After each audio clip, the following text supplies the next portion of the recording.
Hola, hoy les voy a hablar de la primera parte del género lírico, con el objetivo de reconocer los elementos que caracterizan al género y así aplicarlo en diversos ejercicios. ¿Qué es el género lírico?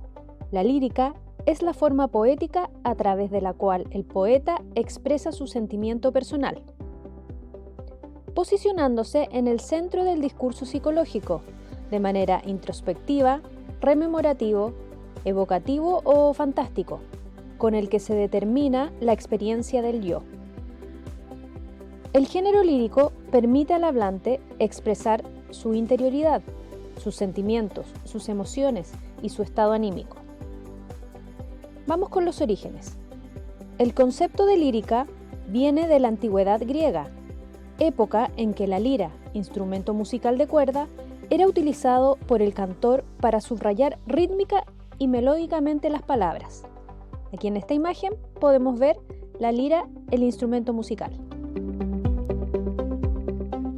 Sus orígenes se remontan a una forma de comunicación humana basada en la oralidad, por lo que la transmisión de conocimientos, cultura y tradiciones presentaban estructuras que permitían su repetición, manteniendo una base relativamente inalterable, como la rima, el verso y la estrofa. Ahora vamos con los elementos del género lírico. Estos los podemos dividir en dos, en la estructura interna y estructura externa. Dentro de la estructura interna encontramos al hablante lírico, al objeto y al motivo lírico, el temple de ánimo, la actitud y el lenguaje lírico. Y en la estructura externa encontramos el verso, la estrofa, el ritmo, la rima y el acento. Y todo esto da origen a la obra lírica, que es la forma literaria donde predominan los sentimientos del hablante lírico. Bueno, teniendo claro esto, ahora vamos a profundizar en cada uno de los elementos de la estructura interna del género lírico, partiendo por el hablante lírico. ¿Qué es el hablante lírico? Es quien se expresa en el poema. Responde a la pregunta de ¿quién habla?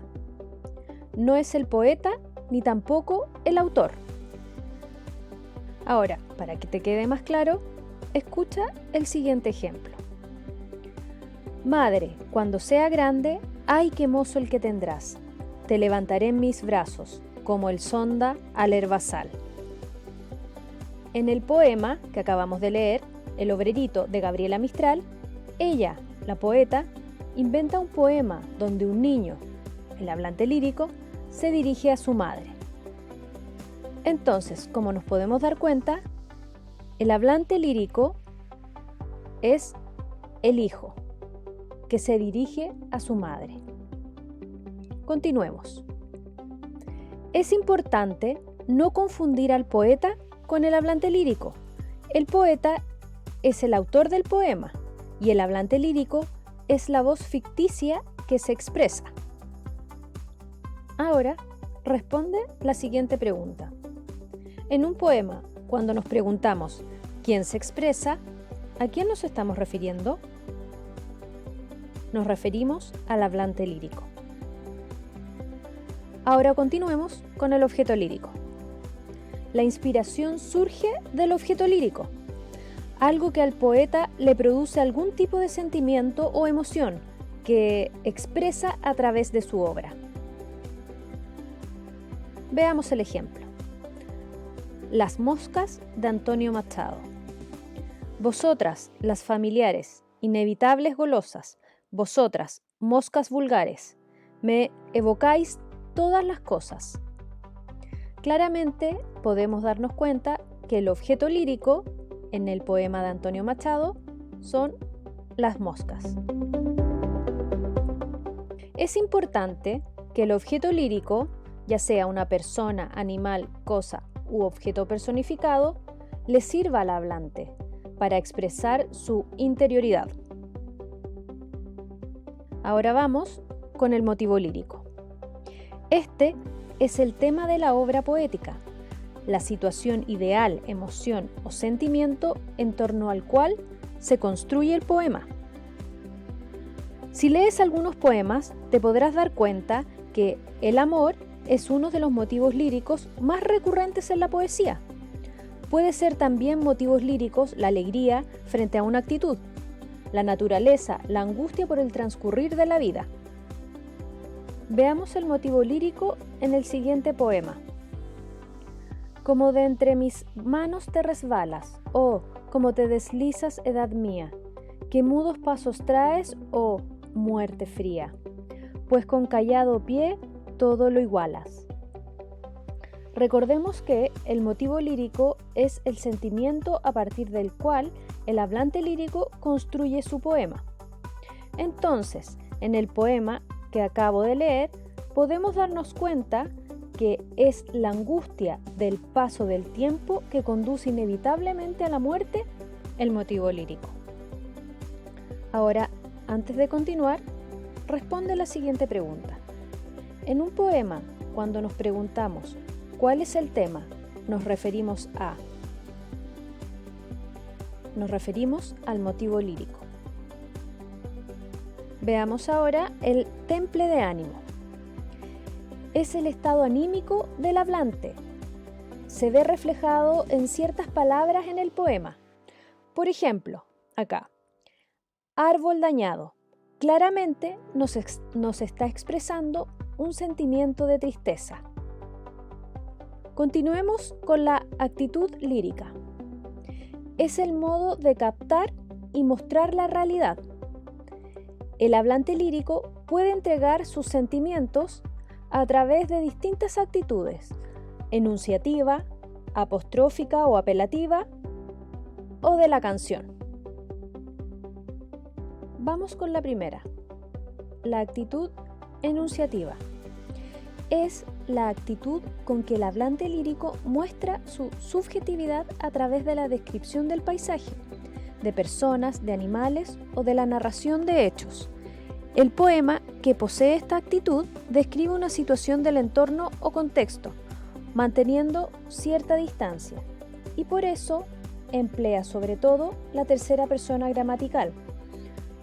Los pronombres él, ella, lo, ellos, etc. Corresponde a la función referencial o representativa del lenguaje. ¿Qué quiere decir esto?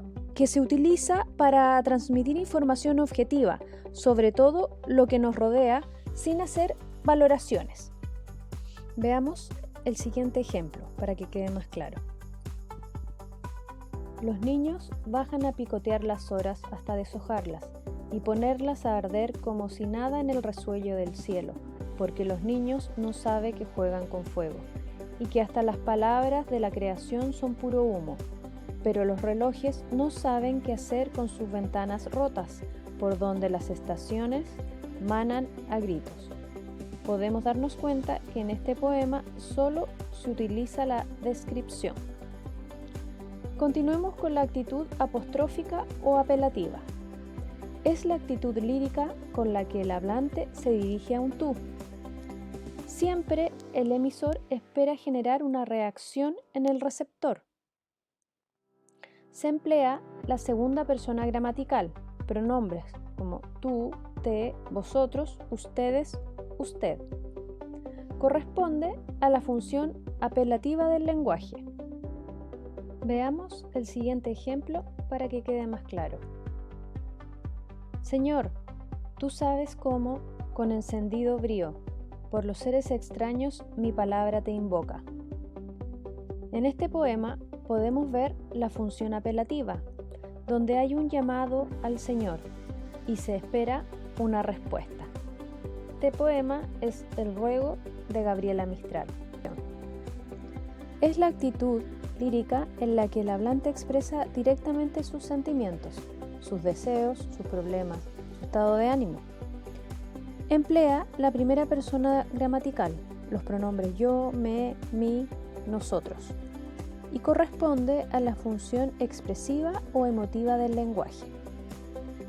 Veamos el siguiente ejemplo. Yo no soy yo, soy este, que va a mi lado sin verlo, que a veces voy a ver, y que a veces olvido. Yo no soy Juan Ramón Jiménez.